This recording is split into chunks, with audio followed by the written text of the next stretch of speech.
So, yeah, as you said, this is with Gabi, Malte, and Blai. And this is about something that is... this is about something that has been a hot topic recently, so at least if you believe Malte's spotlight talk at AAAI. So there's been a lot of heuristics based on linear programs. MEC has presented one just in the last session. There was one in the workshop, and there have been some others in the recent years. So what we are trying to do here is to have one common framework that actually encapsulates all of these heuristics and allows to combine them in a way that is better than just taking the maximum over them. And the first part of this talk will be to introduce this framework and to show how the existing heuristic actually fit in this framework. And in the second part, I will then talk about what theoretical properties these have and how we can actually use this framework to prove properties of heuristics. And I will finally talk about some results. So for the framework, let me just briefly give some background. So I'm talking about classical planning here, specifically SAS plus planning. Their states are assignments of variables to some values. And we have some operators that allow to manipulate these states, so like going from one state to the next. And implicitly, this defines a huge transition system that is way too large to represent explicitly. And we are trying to find the cheapest sequence of operators that leads us from a given initial state to a state that satisfies a goal condition. And since this transition system is too large to represent explicitly, we're using A-star search and an admissible heuristic. So the rest of this talk will focus on these admissible heuristics, specifically those that use LPs to compute.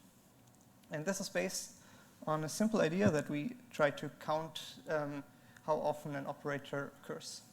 So if you consider the set of all operator sequences, and instead of considering the full sequence, you just consider how often each operator is used. So for example, the one in the top left there would represent all sequences where the first operator is used 2 times, the second operator is used once, and the third operator isn't used at all. Now, we can have different sources of information that restrict the set of possible plans. For example, a landmark might tell us that we actually have to use the third operator, so only these sequences are potential plans. And there are other sources of information. I don't want to go into too much detail of how they are computed. I will come back to that.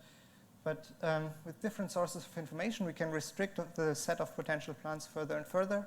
And what this means is if we look at potential plans, now we only have to look at the intersection of these sets. And typically, there will be more than one element in this intersection, but we only want to have an admissible heuristic, so we are not looking for a plan here. We are just looking for a heuristic, and this means we can just select the minimum of this intersection. So more technically, these sets of constraints, we call them operator counting constraints. They are linear constraints over variables that count how often an operator is used. So we have one variable for each operator, and this represents how often this operator is used. And for the complete heuristic to be admissible, we require that an operator counting constraint is satisfied if we take any specific plan, count how often each operator is used, and plug those numbers into the constraint. So one of the examples here would be that y01 is larger or equal than 2 times y02, which intuitively means that we need to use the operator O1 at least twice as often as operator O2. So this allows us to get 2 different kinds of heuristics. Intuitively, we would like to have integer numbers for these operator counting constraints, since the number of times an operator is used should be an integer. So with the integer, we try to minimize the cost of the total plan, so the cost of all operators. We're selecting the cost of the operator times the number of times it is used.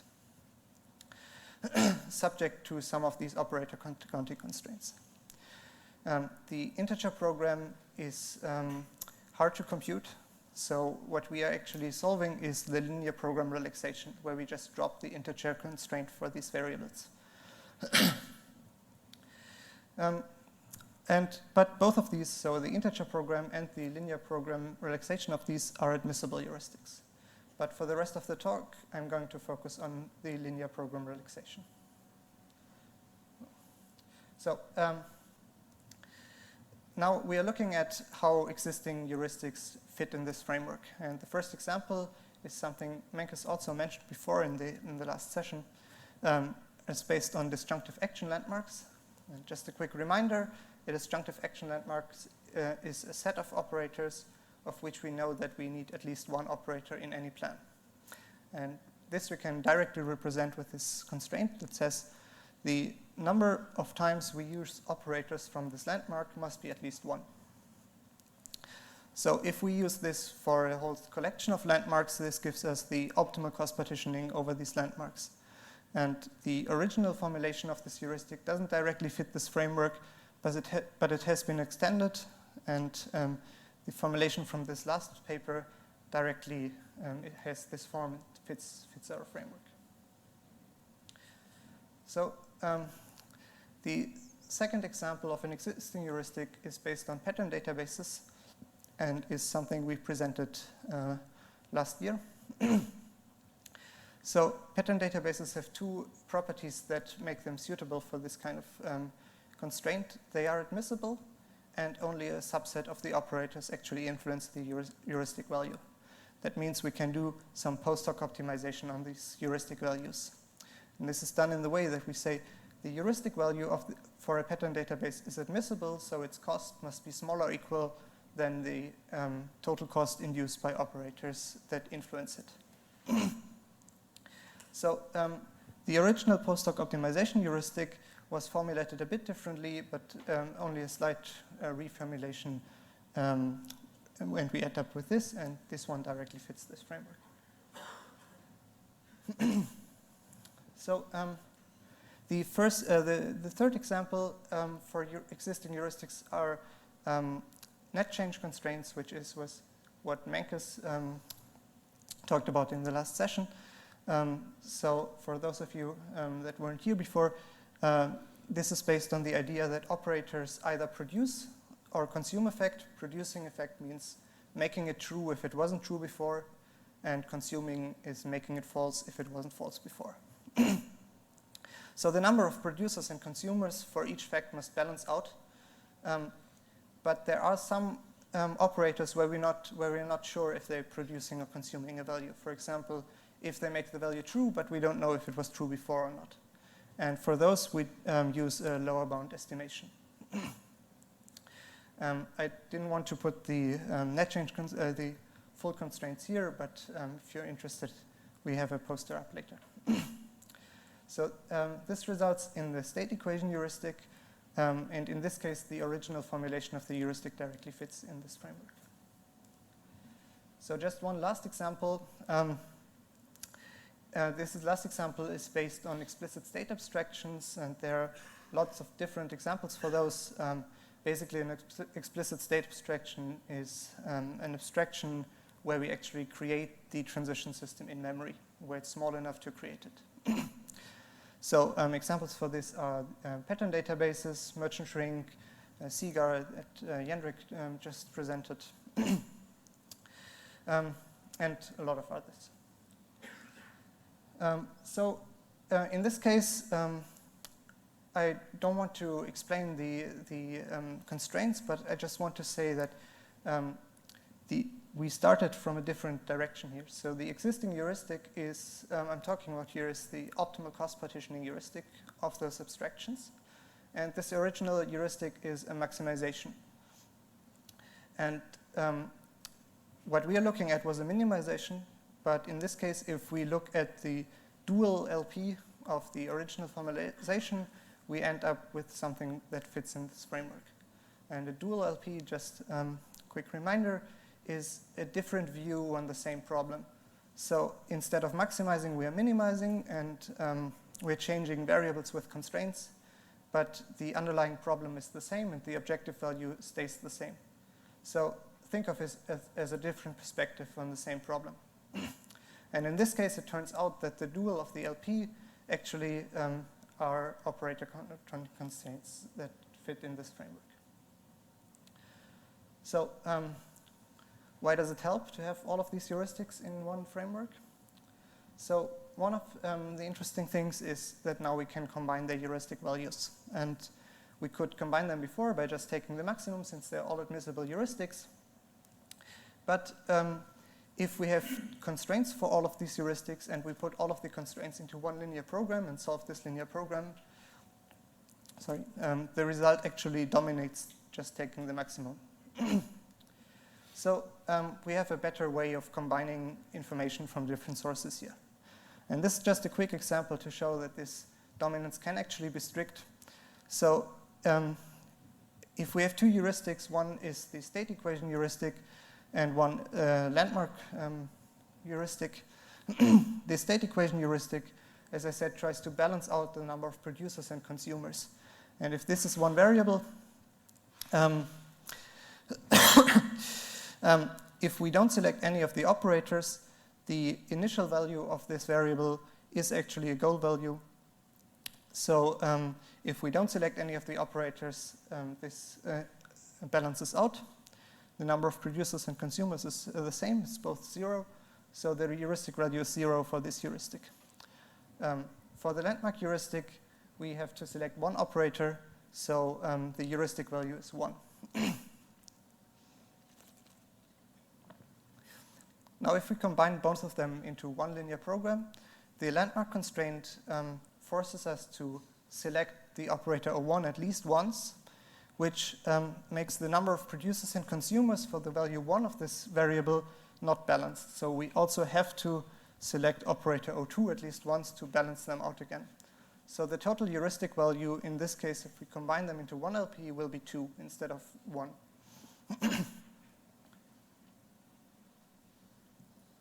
So apart from combining the heuristic values, we can also use this LP to analyze heuristics. And for example, we can show that one heuristic dominates another heuristic by translating both heuristics into sets of constraints and showing that every solution of the first set of constraints satisfies all the constraints in the second set of constraints. And with this step, we have shown that the first heuristic dominates the second heuristic.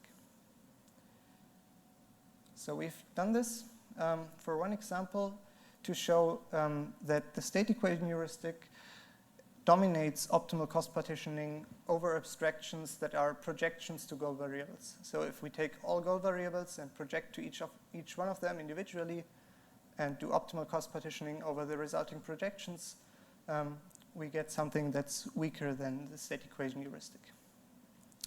And a simple counterexample can show that this doesn't hold in the other direction. I don't have it here, but if you're interested, it's on the poster as well. So a second example of dominance is that we use to analyze the impact of the safety-based improvement. The safety-based improvement is an improvement proposed by Blai for the state equation heuristic. And the idea is that the net change constraints that were used in the state equation heuristics have a lower bound estimation in them. And we can also use an upper bound estimation, and this gives us a new constraint. And adding new constraints can only make the value of the LP higher. So it can only force the heuristic value to become higher. So it definitely cannot hurt. And in this case, it makes some inequalities equalities. So, but it turns out that this doesn't actually help in this case. So the safety-based improvement cannot increase the heuristic value in the context of the state equation heuristic. Okay. So I just quickly want to show you some empirical results, how this works in practice. So we tried this on the IPC benchmark set, and we also ran under IPC conditions, so it's 30 minutes and 2 gigabytes of memory. And the first one here are state equation constraints, so net change constraints. These are post-hoc optimization constraints for projections to goal variables. These are projections to one goal variable and one causally connected variable. These are landmark constraints for the LM-cut heuristic, and these are optimal cost partitioning constraints also for goal variables. You can see that the state equation heuristic and the post-hoc optimization heuristic are both nearly on one level, but if we look more deeply into it, they have strengths and weaknesses on different domains. So these are not the same 630 tasks that they solve, they're different domains. The landmark constraints actually work quite well. And in particular, if we combine information from different sources, this seems to pay off in almost all the cases. So the combination of two sources of information always has a higher coverage than the respective individual constraints. And the combination of 3 different sources also has higher coverage than 2 of the combinations of 2 constraints.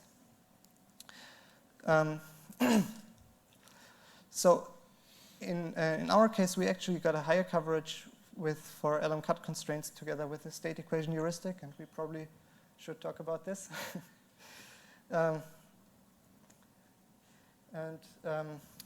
Let's see whether this is just because we have information from different sources or whether we actually get a higher heuristic. So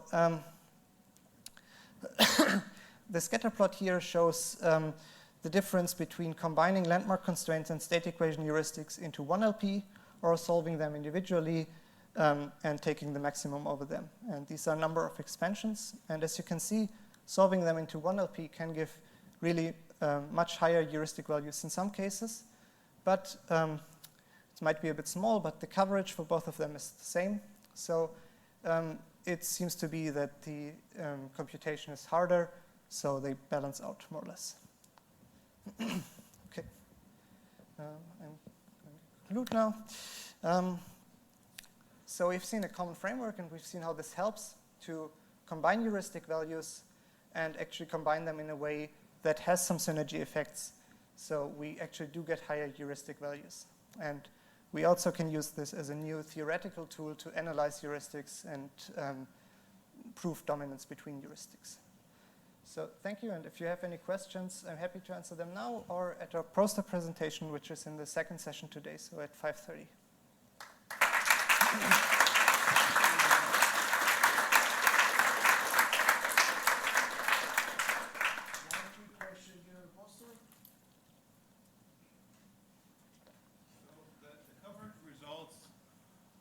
The LM-cut constraints and just with LM-cut were different. Is that just because of computation time, or is there actually any difference in the heuristic value? So I think it's mostly because of computation time. So the LM-cut heuristic actually is very close to the optimal delete relaxation heuristic, and it's really hard to improve because it's already so close to this bound. And the optimization of LM-cut constraints with the LP is also bounded by the delete relaxation. So it's not, there's not much room for improvement there.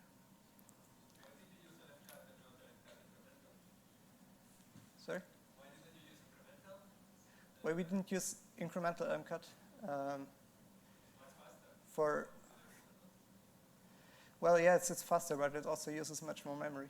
So.